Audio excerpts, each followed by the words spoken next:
You know, I got pretty wound up in my last session. This next subject is another real sore spot with me. If you think I got worked up last session, just wait. I haven't even begun to get worked up. I'm probably going to get very emotional giving this lesson, so don't be surprised if I get really worked up over this. We're going to talk about tithes and offerings. I think this is an appropriate subject, especially in the context of home fellowships, because I believe it's yet one more example of everything that's wrong with the institutional church. Drive down just about any street in any city or town in any state in this country, and it doesn't take long for you to drive past a church of some kind. I don't care what denomination or flavor it happens to be. If you make it a point to count the number of churches you see anytime you are out driving about, I dare say you would be shocked at the number. From my house just north of Columbus, Ohio, driving down US 42 to get here to Xenia, Ohio 2 days ago, I consciously counted 20. There was probably more. Of course, I came down kind of a rural state road. I wasn't driving through a large metropolitan area. But just in that little rural stretch that I drove down from Columbus to Xenia, I counted 20 churches. And it reminds me of the Apostle Paul when he first arrived in the city of Athens, and he wept when he saw the city of Athens wholly given over to idolatry. I can imagine the scene was probably similar. Here's Paul walking down the street, and over here there's a temple to this god. Over here there's a shrine to this goddess. Another one over here, another one over there. Shrine to this god, temple to that god, temple to that goddess, an altar to that one. Is it any different with churches? Can we not also say the same thing about the proliferation of churches in our cities? Are our cities too not wholly given over to idolatry? In this case, the idolatry of institutionalized religion. It used to be that you could tell a Protestant church from a Roman Catholic church very easily. Roman Catholic churches were these grand, ornate structures with arches and stained glass, just huge buildings. While Protestant churches, on the other hand, were a little bit more subdued. They might have a steeple with a cross on the top, but often they were much smaller and more humble looking, more reserved, more sedate. That's not the case today. You look at any new church building that's going up today.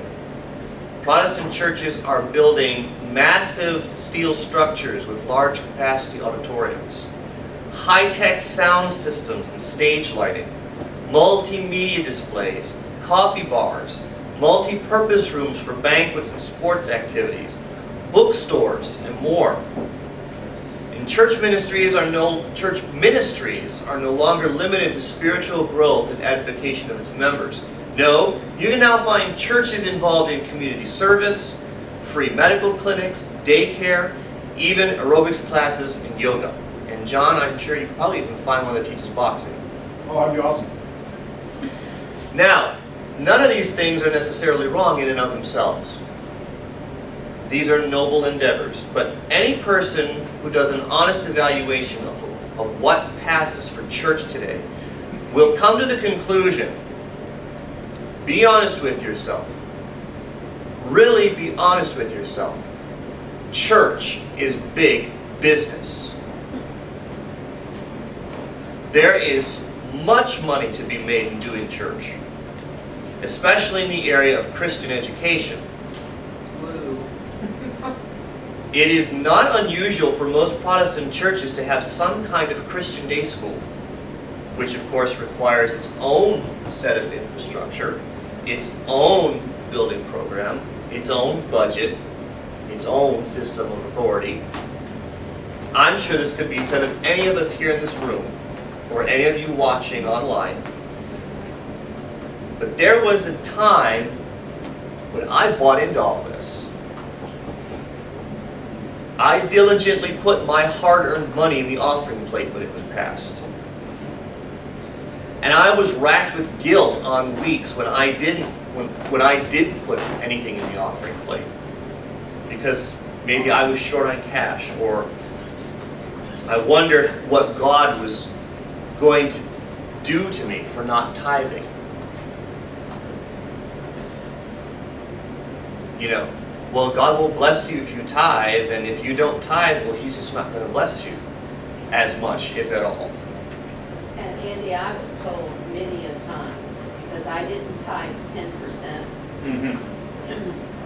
that God was, this was why our family was in the situation. It was, oh yeah. And that if I would tithe, even if it meant that I couldn't put food on the table or pay the rent, if I tithed 10%, that God would somehow meet that need. And you know what? And this isn't in my notes here, but you know what? What is it they're pandering to? What is it they're catering to? They're catering to your own materialistic. They're catering to your materialism. Yeah. I gotta add a slide. Oh yeah. They're catering to your own materialism. Right. You know, I had to make a decision once of whether to put $2 in the offering plate or put $2 in the gas tank so I could go to work the next day. And so I'm sorry. Yeah. But I had No, to that's get off fine. my chest. I gave not just with my wallet, but with my own hands and my time. How many hours did I volunteer helping with the construction of the new school building and their gymnasium? Lots of them. Painting walls, running cable, working the sound system and the stage lights for the school program. I've got pictures of my oldest son when he was 1.5 years. I was putting the lockers together for the new school building. And I have a picture of my son standing inside one of the lockers with a little nut driver pretending he's helping put the lockers together. Hours and hours. Giving and giving and giving and giving and giving and giving and giving. And not just me, but scores of others in that same church who did the same thing so that they all could have a brand new $2 million gymnasium. And I'm not exaggerating. $2 million, a church of 250 members built. And this is one of the things that hurt the most when we finally decided to leave. I remember my last Sunday vividly at that church. My wife and I sung in the choir. I love to sing. We sung in the choir faithfully for years. And that last Sunday, at the end of the choir season, that last Sunday in June, I was filing away my choir music, realizing that I was filing away my music for the last time. And I sat there and I began to weep. Because I looked around and I saw myself in this place. And I thought about how much of myself I put into this place. How much I invested. And it hurt. It hurt really bad. I wasn't aware then of all that I know now. I just knew something was wrong and I knew it couldn't be there anymore. And that's been a 6-year journey for me. And it tore me apart to have to leave because I felt like I was leaving part of myself behind. You know, church is supposed to be about winning people to Christ. Church is supposed to be about winning people to Christ. But that's not for them. That's for people like pastors and missionaries. You know, people who have special training, right? They went to school to understand theology and stuff. People are slow to answer the call to evangelism, but they are quick to plunk their money in the offering plate for a cause. That way, they don't have to work. They can just put their offering in the plate and let somebody else do the heavy lifting, and all the while feel good about it. Churches are spending millions and millions and millions of dollars on infrastructure while millions and millions and millions of people are dying, going to hell. Are you hearing me? Friends of mine who are sitting in that church tomorrow,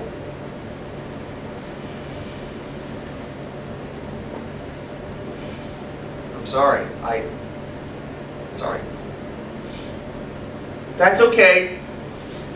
That's okay. You just think about how good you feel because you went to church tomorrow morning and you gave to the building fund. I told you this is a sore spot with me. Church infrastructure is all about authority, and authority is all about control. One of the best ways a church can control people is through the offering plate. Giving in the institutional church centers around the tithe. Keep this in mind. A lot of what I'm going to say about this, many of us are already familiar. But I'm setting up the argument, and plus, this will be a good for the benefit of those of you who have never heard this before, the historical context of this. Now, what is the tithe? Tithe is an Old English word that means to pay a tenth. It may actually be a transliteration of the Greek word titheo, which means to lay in store or to reserve. So why does this number tenth mean so much? How did we ever decide on this amount of a tenth? Why a tenth? Why is that the magic number? Well, if you go to your Bibles, you can turn to Malachi, and in Malachi chapter 3, verse 8, this is what we read. Will a man rob God? Yet ye have robbed me. But ye say, wherein have we robbed thee? In tithes and offerings. The Hebrew word in this verse that's translated tithe is the word ma'asar. And ma'asar is what means tenth. So the prophet Malachi is bringing a message from God to Israel, or some group of people in Israel. And apparently this group has not been paying tithes and offerings. Implicit in this passage is this notion that the tithe is a requirement or a commandment. Now, I will get to the specifics of this in a minute.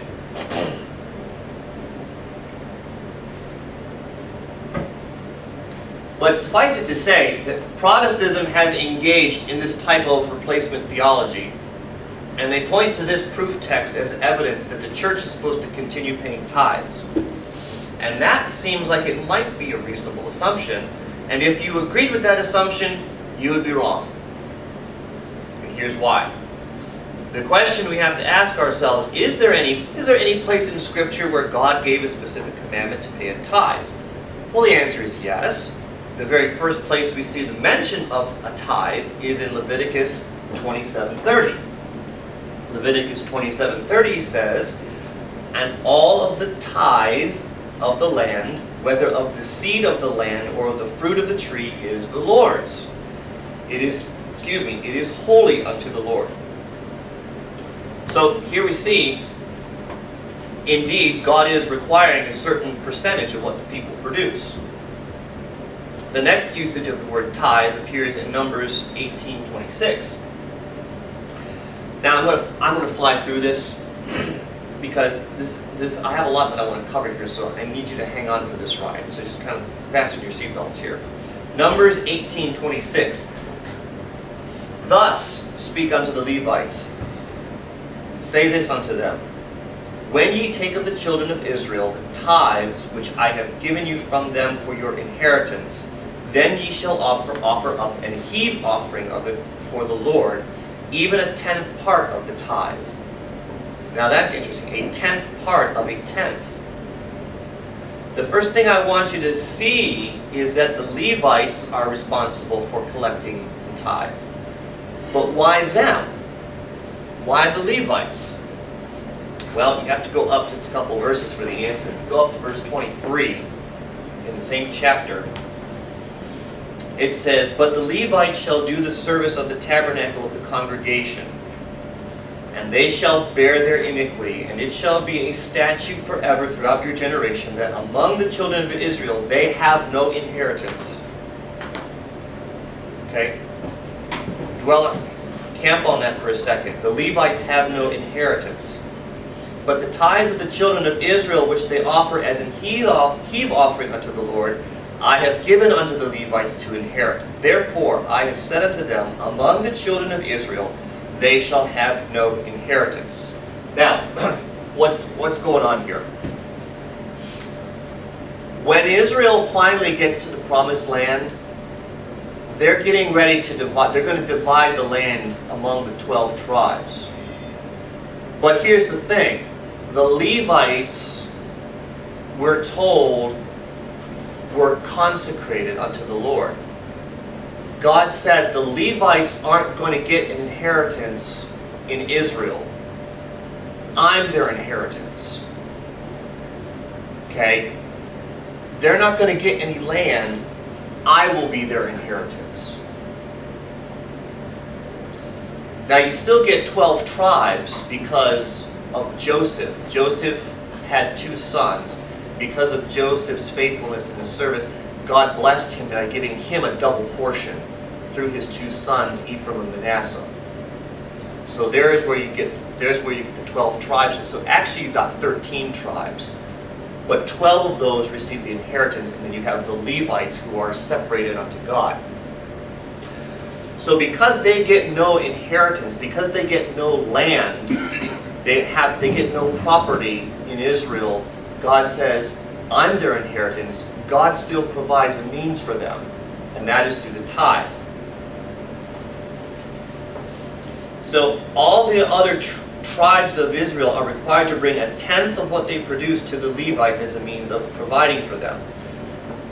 We also learn, if we read carefully through Genesis and Exodus and Leviticus and Numbers and so forth, the Levites had specific cities assigned to them. Now, while they didn't have any land to their own per se, they did have certain cities and communities where they congregated. And in these cities were storehouses. And it was these storehouses where all the tithes were gathered together to the Levites, and of course then they would distribute among themselves as they needed. This is how they were provided for. And I think this is where the notion of tithe meaning 10th originated. It seems as if in the Old English, they took the Hebrew word for 10th, ma'asar, with the understanding that it referred to the gathering of all the offerings into the storehouses. And then they associated with it the Greek word tithetto, which means to lay in store. And that's how we've come to have this understanding of tithe equals 10th. Now let me throw in one more little wrinkle. The Levites themselves were supposed to tithe. Notice back in this verse, I'm sorry, maybe that's not it, but it said, where was it? Oh, it was in the Numbers 18:26, this one here. A heave offering for even a 10th part of the tithe. The Levites were supposed to tithe what they got. Okay? The Levites were to tithe. They were to bring what was called a heave offering to the temple. The reason it's called a heave offering is they take it and actually hold it up to the air as their offering. That's how they offered it to God. They raised it up in the air And then they would take that, and that would actually go to the priests who were serving in the temple or the tabernacle. So not only were the Levites provided for, but the Levites were then in turn to provide for those serving in the tabernacle. And they gave a tenth of what they got to the priests. Now, if you go back and look at these passages that deal with the tithe, do you see any mention of money or currency? Have we talked about money or currency in any of this? No. What have we been talking about? What? Possessions. Well, specifically, what were they producing? What were they supposed to bring? Their society was based in agriculture. So what did they bring? Vegetation. Right. Grains and fruits. Okay. Food items. Okay. Things you could store. Okay. And they didn't bring animals because you can't store animals. Okay. They had. But you see things that people have produced from the ground, right? You don't have clothes, you don't have furniture, you don't have cars or tractors or weapons or shoes or anything else that a skilled craftsman might make. So obviously there was some kind of economy among the Levites themselves, some market in which they could engage for trade or for produce amongst themselves. So this was their economy, was based in these agricultural products that they would bring in, and then they could either trade for those, or they could, so that they could then in turn create for themselves what they needed. The point I'm making here is that the tithe only deals with agricultural products in this context. And it was the means to provide for the Levites. The Levites were then in turn to tithe to the priests. And that brings us back to what is happening in Malachi chapter 3. What God is saying in Malachi chapter 3 about tithes and offerings is directed specifically at Levi, the tribe of Levi, and the priests. Look at the rest of what follows, verse 8. Will a man rob God? Yet ye have robbed me. But ye say, wherein have we robbed thee? Remember, God is their inheritance. Who's God's talking to? You have robbed me. Well, he's talking to the Levites. In tithes and offerings, ye are cursed with a curse, for ye have robbed me, even this whole nation. Bring ye all the tithes into the storehouse, that there may be meat in mine house, and prove me now herewith, saith the Lord of hosts, if I will not open you the windows of heaven and pour out you a blessing, that there shall not be enough room to receive it. And here's where we get this idea. If you don't tithe, God's not going to bless you. If you don't put money in the offering, if you will be faithful and you bring your offerings to the church, God's going to bless you. To understand Malachi 3:8, you need to understand that the purpose of the tithe, as we have just seen in Leviticus and Numbers, it ought to be clear that this is a rebuke specifically toward the tribe of Levi. They had failed to tithe their own offerings to the priests. The heave offering that they were supposed to bring to the temple, which was the way that God had provided for the priests.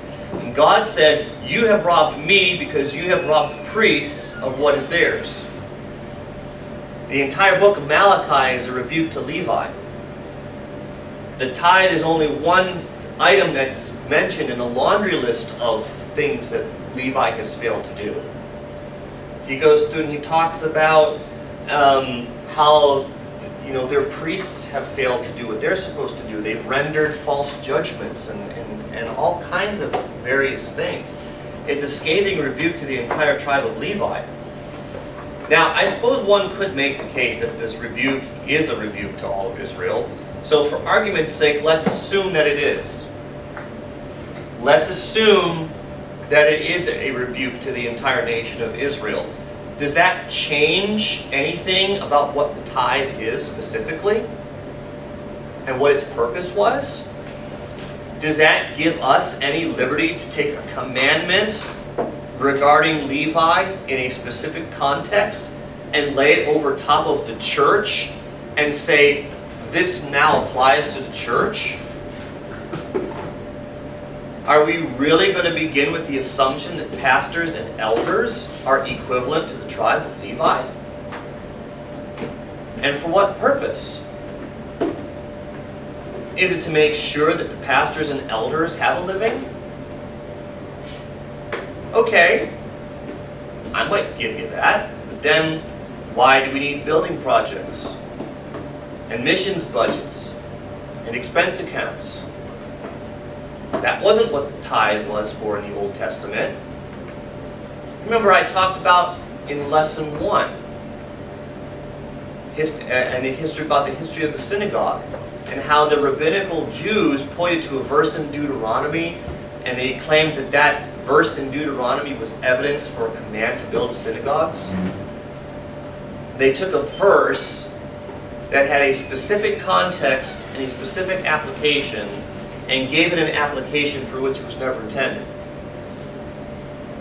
Hasn't Protestantism, and really began with Catholicism, began with Augustine, hasn't the church done the same thing with the tithe? For what? All to maintain some notion of authority that they don't have, because, like Paul Dosey has said many times, buildings speak to authority. And what price won't people pay for their salvation? $2 million for a school gymnasium. That's the price of salvation. Is there a better way or a right way? What should we be doing with our money? And you know what? I don't even think anybody has the right to dictate that to us. They really don't. Nobody has the right to dictate to us what we do with our money. We earned it. Our money is a representation of an investment of ourselves. It is the fruit of our labor. Okay? That dollar bill that's in my wallet represents a dollar's worth of me. Nobody has any right to tell me what to do with that.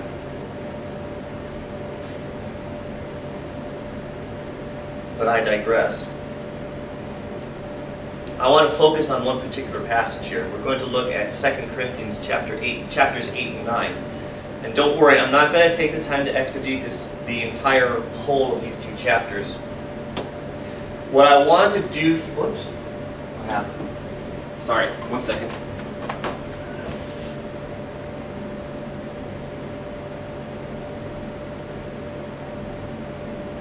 Wasn't paying attention, I hit the wrong button. Alright. I'm on 8. There we go.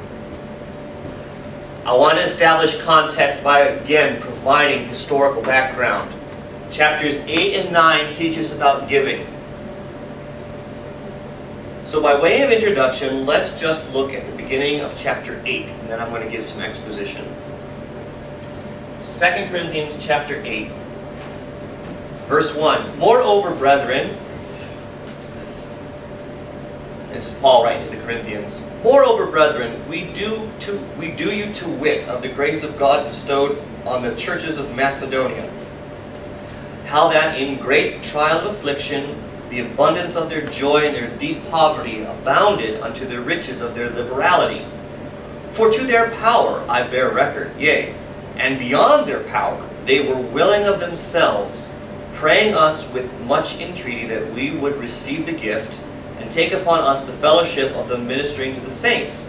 And this they did, not as we hoped, but first gave their own selves to the Lord and unto us by the will of God. Now, hopefully as I read this, if you're following along, you'll notice the words that I've emphasized here.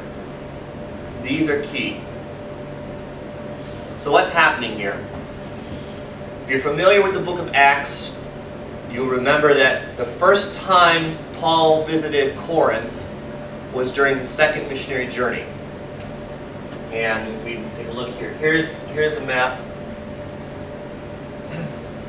Here's Corinth, right here. This red line is Paul's second missionary journey. At the end of the first journey, Paul and Barnabas had a falling out over John Mark. They wanted to go back and revisit all the assemblies that they had set up during their first journey. And because of the fallout that they had, Barnabas went one way and Paul went the other way. And Paul actually backtracked back this way. First journey they went this way and came back to Antioch. I believe Barnabas, since he was from Cyprus, I speculate that Barnabas actually went back to Cyprus. But Paul went back this way, backtracking. When he got about here to this area, Paul wanted to go up here into Galatia and Bithynia. He wanted to go up in this region, but he said, Acts tells us that he was forbidden by the Spirit, whatever that means. But at some point he has a dream in the middle of the night. He has this vision of a man in Macedonia praying, saying, "Come tell us the gospel." So Paul and Silas get up and they go over here to Troas. They get on a boat and then they come up here to Macedonia. And that's where they encounter all kinds of they meet Lydia, the seller of purple here in Philippi. We've got cities like Berea and Thessalonica, and then they eventually make their way down here to Corinth. So Paul is writing ahead to these assemblies at Corinth following the second missionary journey. And he's letting them know that he's going to be coming back through again. And this is what will probably be his third missionary journey. At the same time, there's a lot of persecution happening to the believers back in Jerusalem. And by the way, let me throw this into the mix. If you study the book of Acts very carefully, and I want you to notice something. Where does the majority of persecution come from in the book of Acts? Do believers experience persecution from secular sources? Do they experience it from the Roman government? I can think of one instance in Acts 19 with the guys who made the statues of Diana. But 90% of the persecution in the book of Acts comes from the Jews, from institutionalized Jewish religion. From Jewish sources, from religious sources. Jewish institutional religion. It is the Jewish religious leaders who are the source of persecution against believers in this middle part of the first century. Now, back to our text.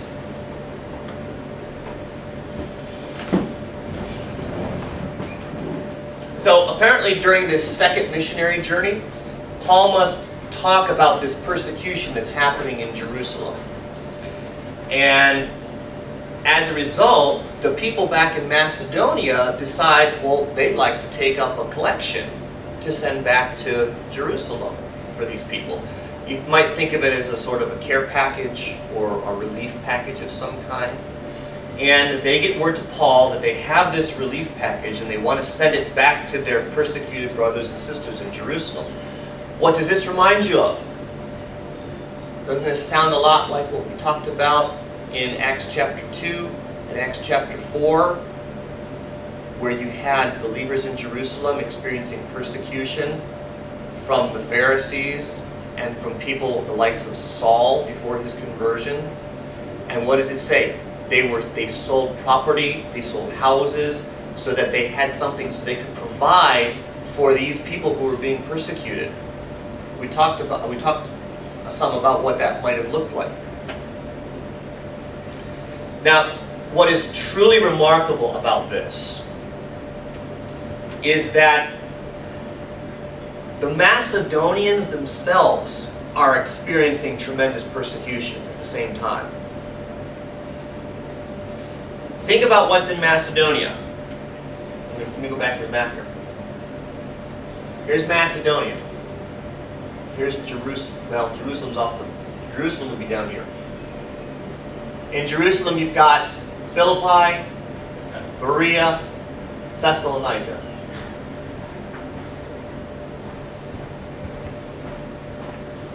If you go back to Acts chapters 16 and 17, you can read all about the persecution that Paul and Silas experienced during this part of their journey. They went through quite an ordeal when they went through that section. They had this group of Jews, they had a group of Jewish religious people following them around everywhere they went, making trouble for them. And the trouble didn't stop after they left. In fact, if you read in the book of Thessalonians, in both letters, in both books of Thessalonians, 1st and 2nd Thessalonians, he makes frequent mention of all the persecution and hardships that the Thessalonians are experiencing. So the believers in Macedonia up here are experiencing all this persecution from the Jewish establishment there. And notice that the words that Paul uses to describe what's going on in Macedonia. He uses words like great trial of affliction, deep poverty. Okay? What I find remarkable is that despite their own persecution, they have this desire to send a relief package back to Jerusalem. They're not thinking about themselves at all. They're thinking, what can I do to help my brothers and sisters who are suffering in Jerusalem? And notice, nobody prompted them to do this. Nobody compelled them to do this. Verse 3, they were willing of themselves. They were willing of themselves. They got no tax break for a charitable deduction. They weren't led to believe it was a means of grace. They weren't worried about being brought up on church discipline if they didn't give their 10%. This was a spontaneous response to a need. And out of genuine love and concern for their brothers and sisters in Christ, they gave, and many of them gave when they themselves had little or nothing to give. And Paul commended them for this. There was this anecdote going around a few years back, and when I say a few years back, we're probably talking 15, 20 years at most. This goes, I have no way of knowing if this is true or not, because this is just one of those feel-good stories that circulates. This is before the time when the internet was as widespread as it is today. Was there a time? Was there ever a time when we have the internet? We can thank Al Gore, I guess. This would have been the time before Facebook and MySpace and Instagram. What people would do, we still had email. People would forward things through their email. And every once in a while you might have a little anecdote like this pop up in your email. And then next thing you go ahead and spread it to your distribution list. But it was a story about this woman and her young children. And this woman was a widow. And the church that they went to was going to take up a special Christmas offering.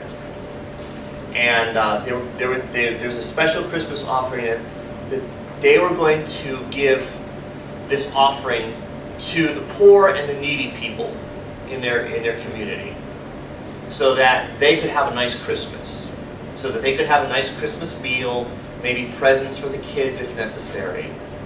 And so the children in this family, they come to the mother and they all decide, hey, I know we don't have a lot, we don't have a lot ourselves, but is there anything that we can do to help contribute to this special offering? And so they think, yeah, that's a great idea, because you know what? Even though they're kind of hard off, right? Even though they're kind of in a difficult situation right now, there's got to be other people who are in much greater need than we are. So the mom and the kids talk about how they can save money, what things that they can do, what things they can do without, so that they can have a little bit extra left over and then give that money to this collection. I think the mom offers like to clean houses or something, do laundry. The kids save up their allowance to put in there, and they they maybe go without money for snacks and things, I don't know. But all this time, they're focused on the poor, needy families who will get to have a nice Christmas because they're able to contribute to this offering. So the Sunday morning before Christmas, this family goes to the church. They bring their money that they've collected over these past however many weeks. They put the money in the offering, and they have all this joy because they were able to give to help some needy family. And I think you know where this is going. Christmas morning comes, and there's a knock at the door. They open the door, and there's the pastor and his wife and a couple of the other elders. And lo and behold, they've brought this same family a Christmas meal and presents for the kids and everything. And the irony is they got back what they gave. But it's a nice story, but like I said, I don't know if it's true or not. I don't know, it probably isn't. But I tell this to you because I can speculate something similar to this happening in Macedonia. These people, out of love for the believers in Jerusalem, figure out a way to give something to this collection that's going to go to Jerusalem, even when they have very little themselves. And apparently word of this collection gets around. It gets to the believers in Corinth, and the believers in Corinth decide, hey, we'd like to donate to this collection too. And so they let Paul know. Paul says, okay, I'm going to check back in about a year. Have your collection ready when I come back. And in fact, I believe Paul alludes to this at the end of 1 Corinthians. At the end of 1 Corinthians, he says this, now concerning the collection for the saints, as I have given order to the assemblies of Galatia, even so do ye. Here's what you do. Upon the first day of the week, let every one of you lay by him in store, as God hath prospered him, that there be no gatherings when I come. And when I come, whomsoever ye shall approve by your letters, them will I send to bring your liberality unto Jerusalem. Now notice the expression, lay by him in store.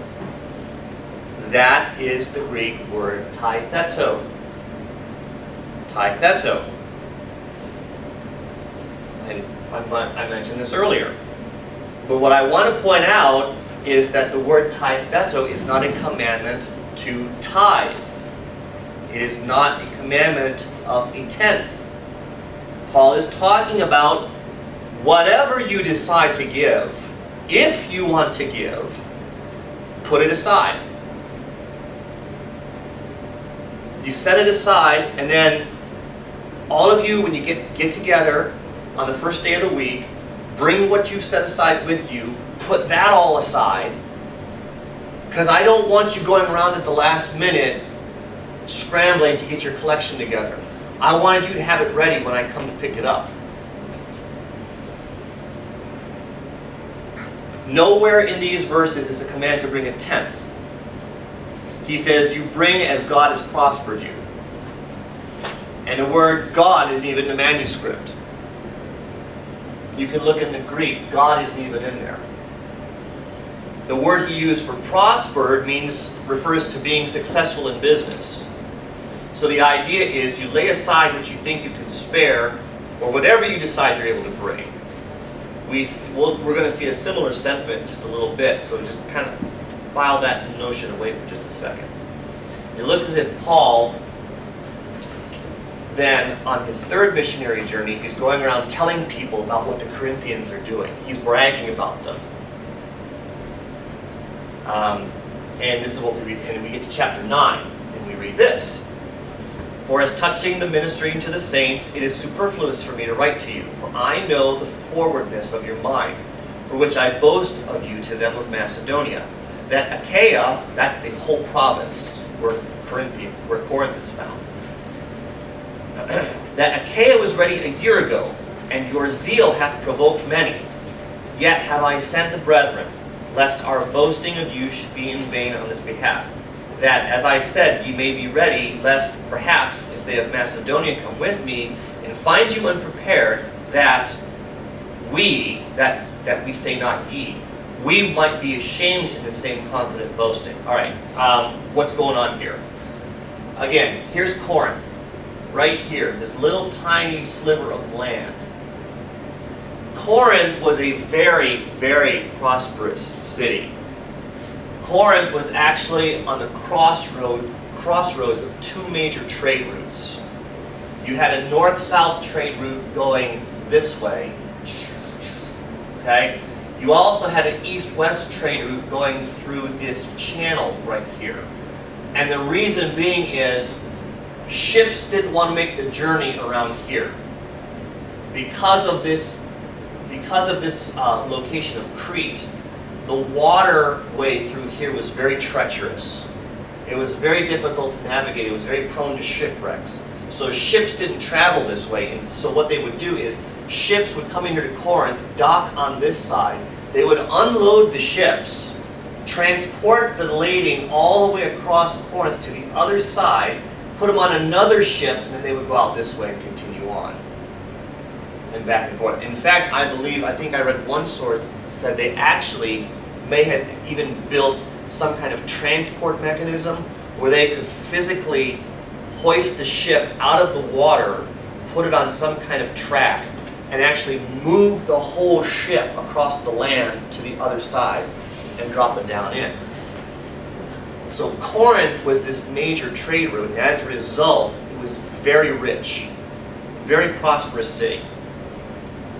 The constant flow of goods provide opportunity for people to make a lot of money in Corinth.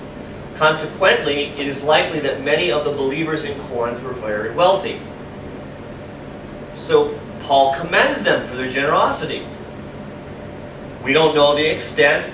It must have been significant because Paul brags about it everywhere he goes. And their generosity inspires others throughout the whole province of Achaia to give as well. So what started in Macedonia, continued with the Corinthians, spread throughout all of Achaia. So now you've got this huge potential of this huge care package going back to Jerusalem. This is the context. This is the background. Once you have this background, then this next verse makes abundant sense, and it's a familiar one. This is the background. Read this verse in the background, in the context that I've just given you. Every man according as he prospered in his heart, so let him give, not grudgingly or out of necessity, for God loveth a cheerful giver. This verse does not stand on its own. This verse is part of this entire historical context that I've just laid out for you. This verse does not appear in a vacuum. Of course, anytime a pastor gives a sermon about giving, he undoubtedly will point to this verse, and then he'll proceed to mangle it to pieces. This verse sums up everything there is to know about giving among the assemblies of the believers. As he purposeth in his heart. Look how Paul describes this with regard to the Macedonians. Back in chapter 8, verse 2, he refers to the abundance of their liberality.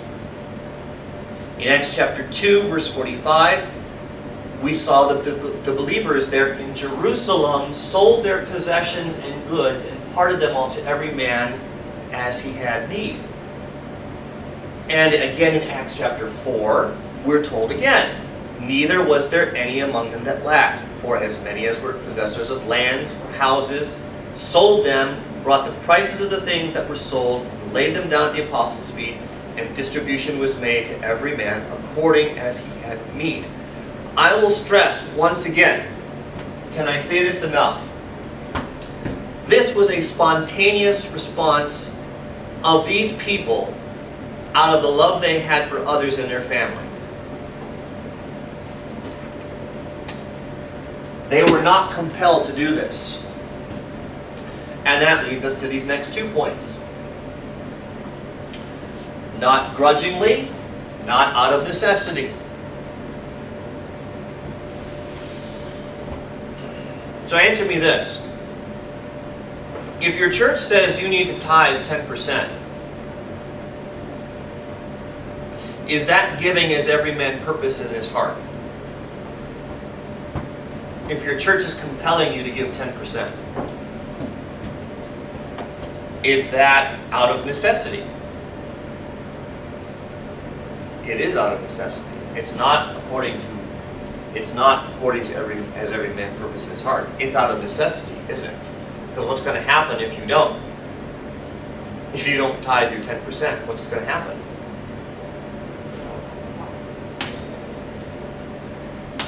The heavy hand of discipline, right? I've got the transcripts, several sermons, God will curse you. You will be cursed. Right.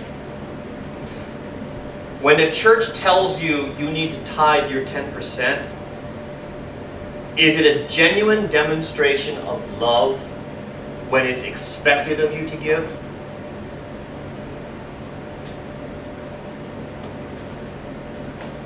John could probably answer that one. In light of last year's conference, right? Yeah, If it's your duty, if it is your duty, is it genuine love? it can't possibly be. No. How are we supposed to give without a grudge when the compulsion of the church for its members to give brings about bitterness, resentment, and can I even say fear? I was in a church once with the offering plates went around. And the pastor looked at it when the offertory was finished. And I am not lying, I am not exaggerating to make a point. But he looked in the offering plate and there was like just a couple of dollars there. And he gave a fiery sermon that how they were all just displeasing God, and he passed the plate around again. And I know this has happened in probably more than one congregation. And then comes the guilt trip, the false guilt that's preached from the pulpit about, you're withholding from God, you're robbing God. And but in my study of ancient Israel, the Yahweh that they loved and served was a God of action. And all of his characteristics, all of his, how the people understood Yahweh was he was a God of action. He just wasn't a being that existed. So that their understanding of God was how God acted. And then their understanding of them as God's people, as lovers of Yahweh, was to act like God.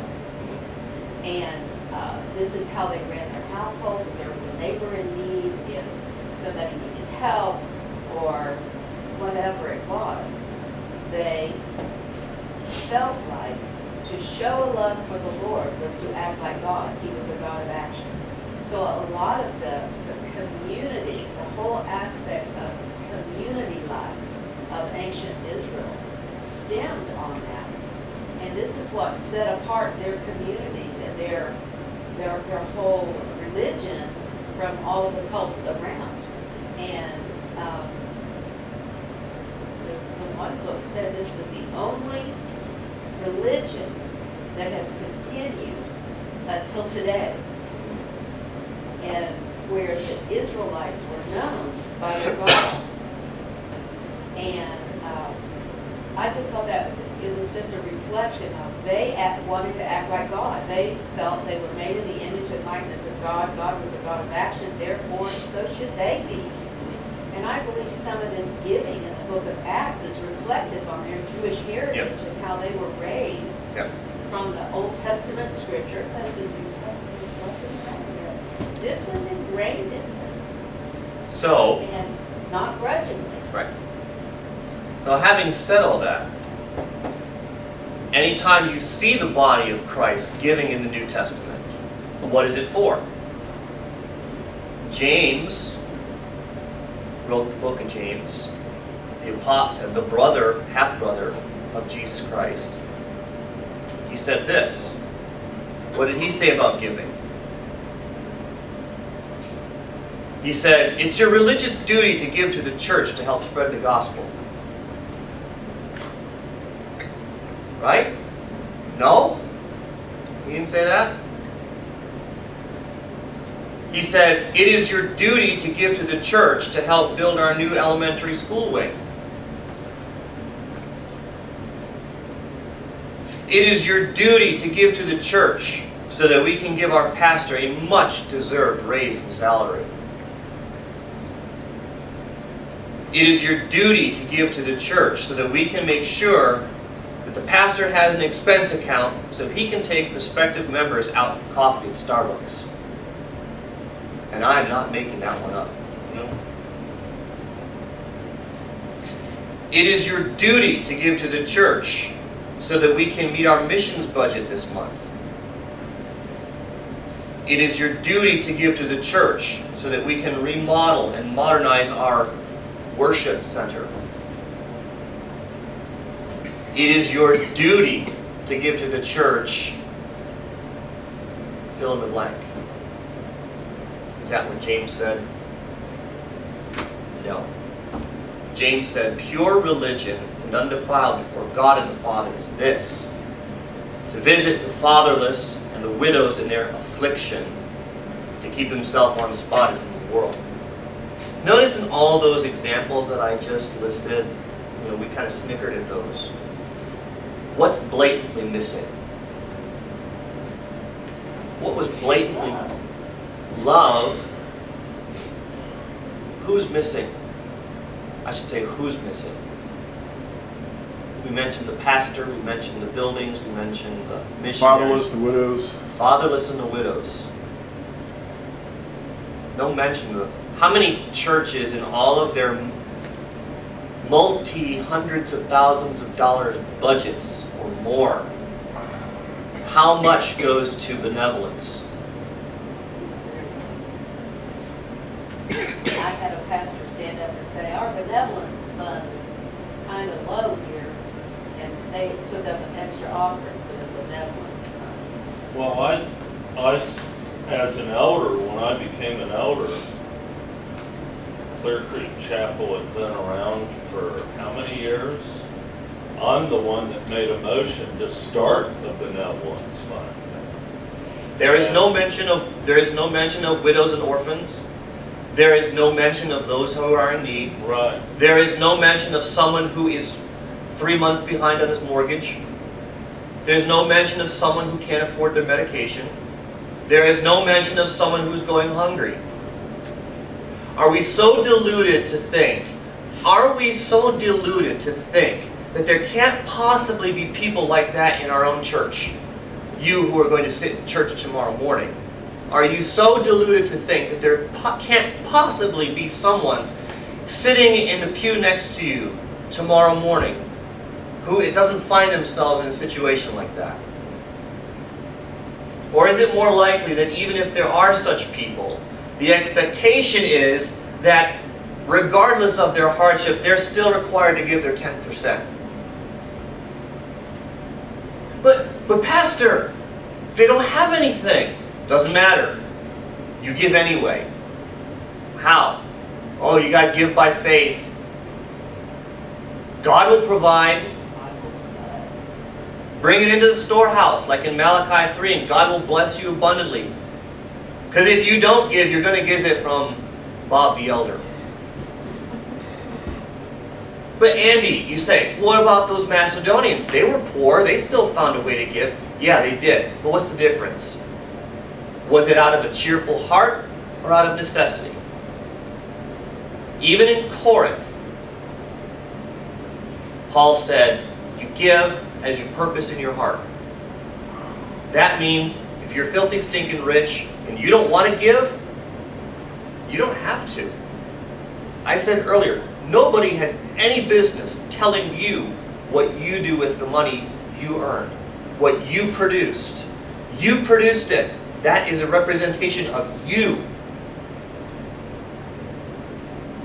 Nobody has a right to tell you or even to force you, compel you to do with what you produced. At the same time, you don't judge and condemn others for what you perceive they should be giving. I'm echoing much of what John Immels talked about in last year's session. John talked at length about Immanuel Kant and this notion of sacrifice. Kant basically said that what made sacrifice moral was when you did it out of a sense of duty. But even then, it was only truly out of a sense of duty when it caused you soul-crushing pain. Yep. So what does the church tell us? Give until it hurts. How often have we Oh, heard that? glory. Yeah, how many times have I heard that one? Oh, glory, yes. It's a wrong application of the widow's mite. That poor schlub in your church who finds a way to put something in the offering plate each week is somehow more moral and holy than the rich business owner who tithes regularly. Because he's not experiencing any pain when he does it. That rich person needs to give until it hurts. It's his duty. No. Not grudgingly. Not out of necessity. But every man as he purposes in his own heart. Think about this. In the institutional church, how much money that goes into the offering plate each week gets to people who have an actual, genuine need? I will say zero. That's evil. That is morally, ethically wrong. I said at the beginning of this session that church is big business. Consider this. In 2 Peter chapter 2, Peter is talking about false teachers, and he says this, "But there were false teachers also among the people, even as there shall be false teachers among you, who privately shall bring in damnable heresies, even denying the Lord that bought them, and bring upon themselves swift destruction. And many shall follow their pernicious ways, by reason of whom the way of the truth shall be evil spoken of. And through covetousness they with feigned words shall make merchandise of you, whose judgment of now a long time lingereth not, and their damnation slumbereth not." Peter said, with feigned words. These guys are nothing but pretenders. John said John Piper, and that's all. The lot of them, they're third-rate thinkers at best. Feigned words. They're pretenders. But they will use you for their own benefit. They will make merchandise out of you. How many building programs, how many pastor salaries, how many books will you buy because you think those guys have the answers to life? Are you that stupid? They are using you. In fact, this expression, make merchandise, is actually a word that means to trade like a commodity. To trade like a commodity. They will trade you like a commodity. You are nothing more to them. Hear me. You are nothing more to them than corn or soybeans or pork bellies. The implication is you will be their slave. Did you hear what I said? You will be their slave. With feigned words they will enslave you, they will buy you and sell you like so much chattel on the open market, and the worst part is, you make yourself a slave willingly. In a home fellowship assembly, what need is there of infrastructure? What need is there of paying a salary? What need is there of an expense account? What need is there of a missions budget in a home fellowship? In such an intimate family setting, what is the likelihood then that the people in that fellowship will be keenly aware of the needs and the burdens of brothers and sisters in that fellowship? And when you gather together for your fellowship meal, how hard is it to say, hey, there's a basket over there on the counter. Bill needs some help paying his electric bill this month. Anyone wants to, feel free. Go ahead and drop in a couple dollars so we can help Bill keep the lights on. Mike and Sarah just had a baby. If anyone has some old baby clothes they don't need anymore, I'm sure Mike and Sarah would be so grateful if you passed them on to them. Jim is recovering from surgery. Is there anyone that would like to bring Jim a meal this week? This is what family does. I'm done.